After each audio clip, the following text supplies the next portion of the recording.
Hey everyone, welcome back. We're diving deep into Detroit this time. Yeah. Looking at 2024, what a year it was for the Motor City. Huge. Big changes.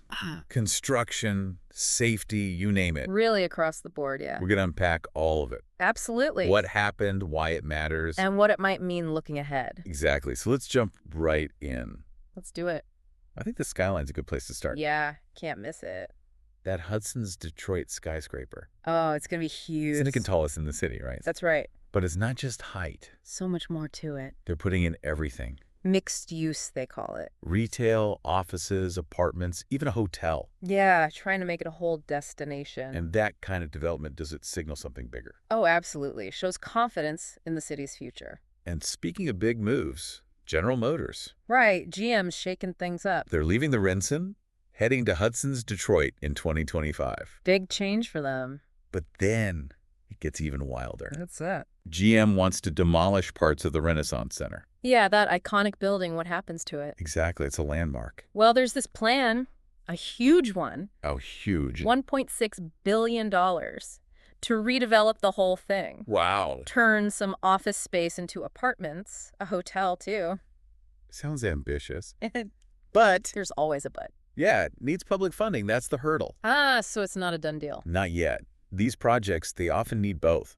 Public and private money. Exactly. Getting that balance right is tricky. Makes you think, what happens to the current businesses there? Good point. It'll be interesting to see. Speaking of changes, how about that people mover? Oh, yeah. Big news there. Free fares in 2024. Totally free. Hop on, hop off. No cost. It's a trend. Cities trying this out. All over trying to make transit more accessible. Reduce car reliance, all that. Exactly. Though some people aren't thrilled. I bet they probably say it's too expensive, right? Yeah, some argue the money could be used elsewhere. Like improving service or expanding routes. That's the debate. It's complicated. It is. But Detroit also upgraded the system itself. Oh, right, to make it more reliable. Especially with big events like the NFL draft in 24. Getting ready for the spotlight. Showing they can handle it. Exactly. And speaking of big changes in the city, Go on. crime rates, they dropped dramatically. I remember hearing about that. Violent crime way down. Homicides, too, lowest since the 60s. That's incredible. What caused that kind of turnaround? It's not just one thing, it's a whole approach. Like what? Community policing, building trust between police and people. Okay, so it's about relationships. Yeah, and programs like Shot Stoppers, they're doing great work. What do they do? They work to stop gun violence before it happens. How so? Mediating conflicts, giving resources to those at risk. So a combination of approaches. Exactly, hitting it from all angles. Makes sense. Now let's switch gears a bit. Okay, what to?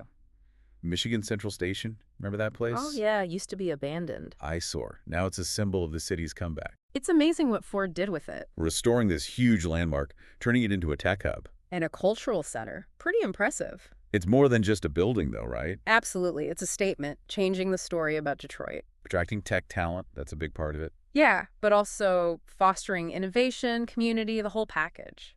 It's really putting Detroit on the map. Yeah, and to top it off, they hosted the NFL draft in 24. Brought in a ton of attention. And money boosted the local economy. Definitely a showcase moment for the city. Showing what they can do, hosting a major event. So we've seen a lot of changes this past year in Detroit. Yeah, new buildings, transit, crime rates, the whole 9 yards. Makes you wonder, what's next?